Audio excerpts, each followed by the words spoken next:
If you'd have told somebody not 5 years ago that Vanderbilt would be a place you went for a game day, it would have been scoffed at. Mm-hmm.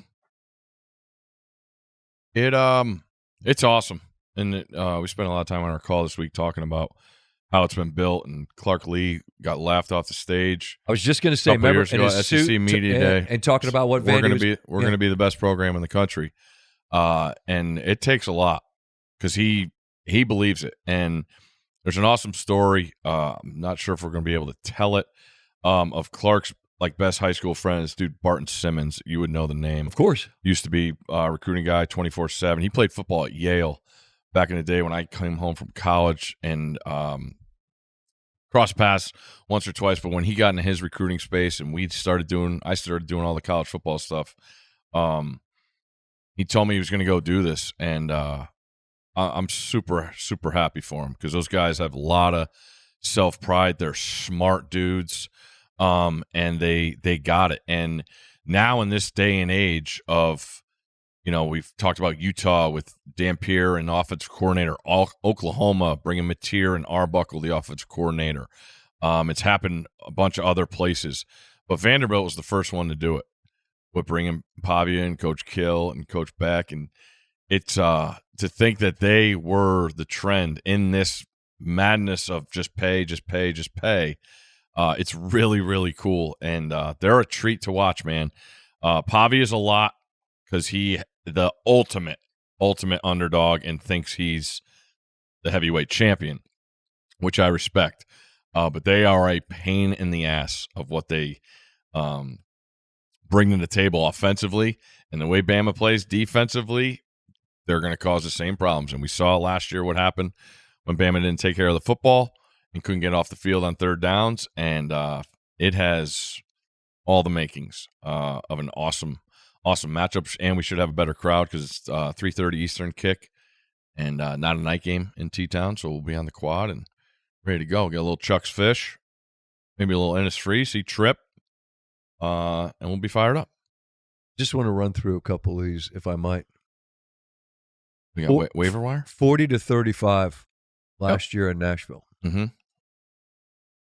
The 3 games prior that they played, the aggregate score was 147-3. 34-0, 59-0 in Nashville. That was the one where the tackle, I think, said, "Bring on Bama." 55-3. Those were the 3 scores prior. Vanderbilt, 40-35 last year in Nashville. And the difference between that game last year and this game, beyond just the obvious venue, is that you will have their full and complete attention. Mm-hmm.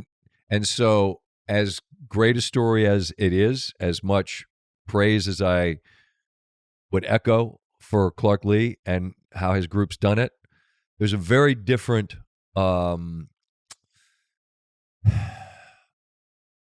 think there'll be a very different energy and focus on the Alabama squad and how they approach this game because you've earned their respect.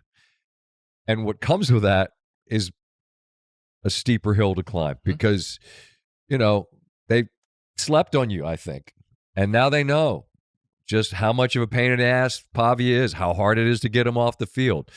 Bama's a 10.5-point favorite in this one. I could see Bama being in winners. I just think, you poke the bear, you beat the bear, well, then the bear is coming for your ass. Okay. We'll see. Mm-hmm. If I'll say this, if Vanderbilt they went to Blacksburg and they went to Columbia, won both impressively. If they go to T-Town and win, then, buddy, it is a whole different deal. It is you're in uncharted waters. Beating them in your place, if it's a one-off, it's still cool. You go to Tuscaloosa and win this week. uncharted territory. Oh, yeah. So that's what comes with this particular game.